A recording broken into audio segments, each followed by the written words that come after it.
Good morning, KNDMS team and family. My name is Jeremy Mullet, your Assistant Principal of Instruction, and this is your Friday Community Update.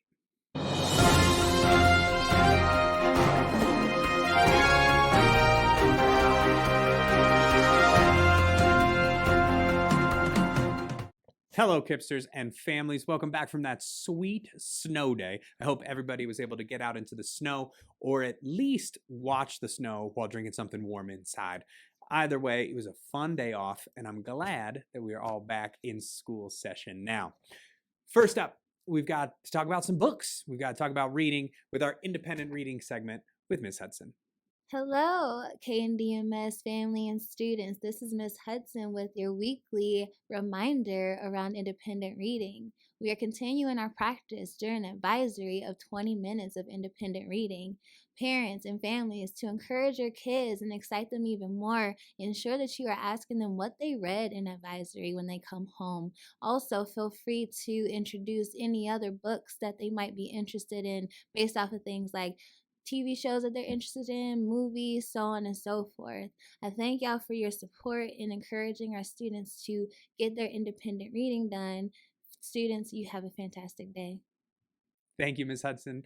Families, students, reading really is this important. That's why we're going to continue to push the value of reading. Now, how we're measuring it is through those AR quizzes. So students, make sure you are taking an AR quiz every time you finish a book, even if that book is the book you were reading in your ELA class. Still take the quiz. Get those words. Why wouldn't you? Do it to it. Next up, we're going to have an academic update with Mr. Halfaker. Good morning. Happy Friday, Kipsters, teachers, and also families. My name is Lane Halfaker. I'm our principal in residence here at KNDMS. I'm here to talk to you today a little bit about the importance of class time. Families, the time that students spend in class with their teacher is very important. We have transitions built into our school day, about 5 minutes between each class, so that students can get to and from each class. They can say hello and visit with their friends and can go to the bathroom or take care of any other needs that they need in that time. These days, we're starting to notice an increase in the number of students who are leaving class and spending a lot of time in the hallways. We have a couple rules around bathrooms, and families, we're hoping that you can support us here. Students will not be allowed to go to the bathroom during the first 10 minutes of class or the last 10 minutes of class. In addition, students can only go one at a time to the bathroom during the primary chunk of instruction and practice that's happening in the class. Families, our ask of you is that you check in with your students, you remind them about the importance of being in class and focused while they're in those classes, and take care of their bodily needs at a different time. Please, thank you for your help, and we look forward to keeping students in classroom more so we can learn more. Thanks, everybody. Hope everybody has a great Friday, and we'll see you next time. Thank you, Mr. Halfaker. And students, we really do find the value in school. Why you're here is to be in the classroom, to do that classwork. The first 10 is when we get the lesson started. We don't want you to get lost in those first 10 minutes of class if you were out of the classroom. And those last 10, well, that's when you're taking the exit ticket to show your teacher and to show yourself, what did I actually take away from this lesson? All of this time is important, which is why we want you in that classroom space as much as possible. Next up, I want to turn it over to our culture team with this week's Culture Corner.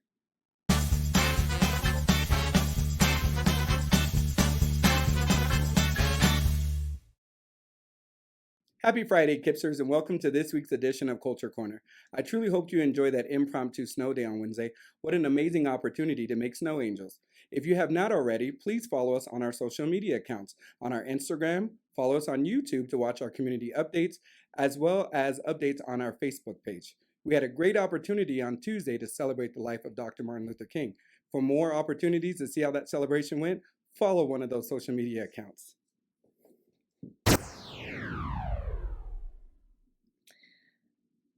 Guess who's back on the culture team? Miss Moore. Y'all missed me. I missed y'all very, very, very much.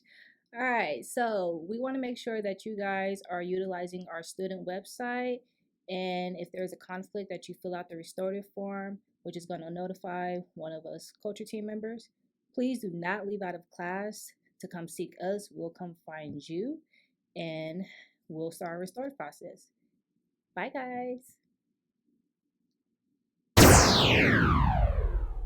Well, hey, KNDMS, Director Valet here. Hope you enjoyed your week back and this fun week with MLK celebration, along with that fun snow day that we had. I sure had a lot of fun playing outside all day long. So today, friends, I want to talk to you a little bit about dress code and our dress code expectations. We are a school that requires a uniform. Moving forward, well, we have seen a lack of progress in several of our students consistently wearing their uniforms to school. Moving forward, we'll be enforcing our dress code on a daily basis, and this may mean that we're required to call home to ask families to bring in a uniform for the day or to purchase one online. The other thing I want to talk about today is our late cart. Over the course of the past quarter and moving into quarter 3 here, we have seen a lack of improvement. For example, for 8th grade, quarter 2, on average per week, 80 students were late to at least one class. For 7th grade, that number is on average 100 students per week. 6th grade, 40 students, and 5th grade was 25 students. The first week back from school, from winter break, those averages, for 8th grade, we averaged 148 students late to class. 7th grade, 136. 6th grade had an uptick, 60, and 5th grade also rose quite a bit, almost doubled to 44. So to address this, and knowing these upticks, we're going to be looking at an additional logical consequence for students who are consistently late to class. Currently, it already impacts their eligibility for field trip and hallway transitions if they're late too many times in the quarter. Moving forward, we'll be introducing something along the lines of a late lunch or a reading lunch, where students, instead of eating in the cafeteria, will eat in a specific location to address their consistent lates to class. Team and family, Kipsters, enjoy this weekend, and we'll see you all back here on Monday.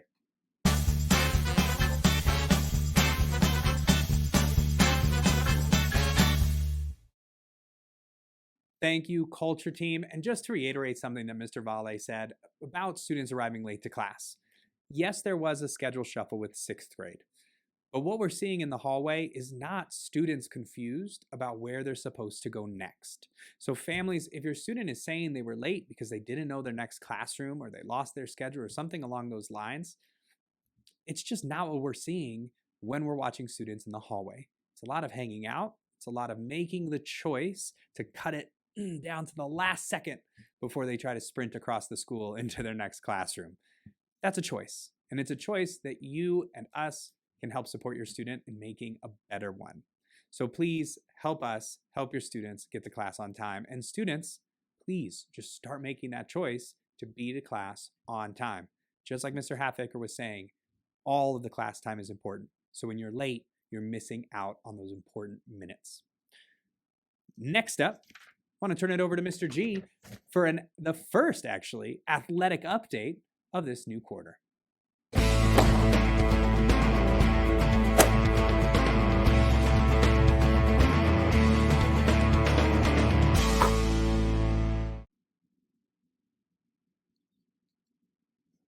Hi, everybody. This is Mr. G with the KIPP Northeast Middle School Athletic Update. We are officially in boys basketball season. We had tryouts before winter break. We've had practices. Now we're in full swing of that season. The first game is going to be on the 30th. It'll be home with our A and our B teams both participating that day. Come out and support the boys basketball program. Next week on the 25th will be the girls basketball banquet. That'll be after school in the cafeteria at 5:30 to around 6:15, 6:30ish. So if you're a family member, if you're a friend, if you want to come support the girls basketball on their undefeated regular season and their pathway all the way to the championship, very successful season. If you'd like to come celebrate that, that'll be on Wednesday. That's all the updates I have for you. See you later.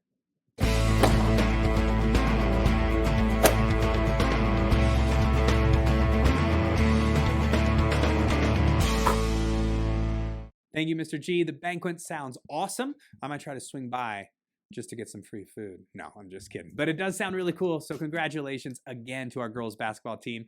And boys basketball, can't wait to see you playing in action.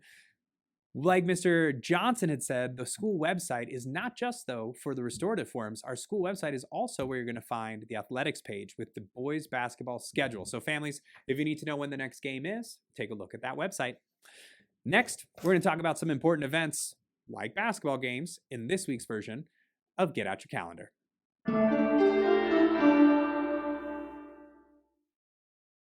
First up, we've got next week, which is the immunization clinic over at KNDLA. This is going to start at 4. It's going to run until 8 o'clock at night, and there's a huge range of different vaccinations that will be available. So it doesn't mean you're just going there to get a COVID vaccine. It could be a whole bunch of things. The full list is on the flyer here, and I will also put a link to that flyer down below in the description.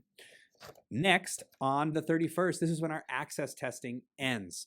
Currently, all of our students who are an MLL or multilingual learner is taking the access test. This test is how they determine which level of a multilingual learner they are. What is their grasp of English as another language?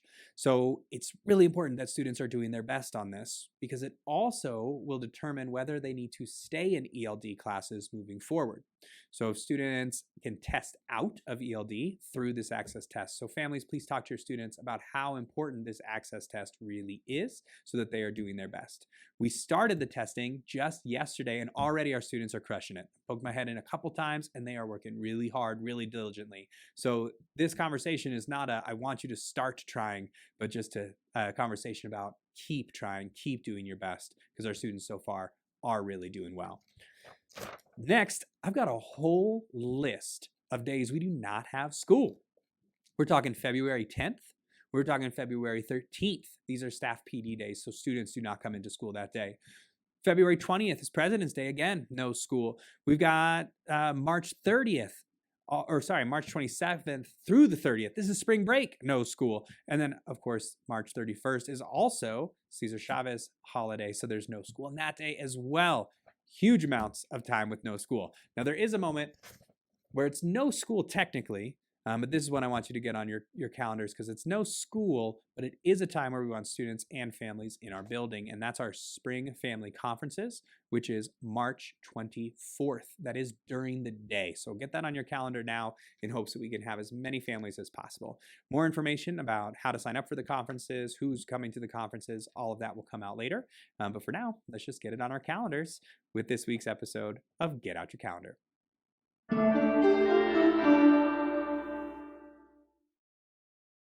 Finally, let's jump into some student celebrations. Here are all of our students who earned the most Ganas this week. Congratulations, Kipsters.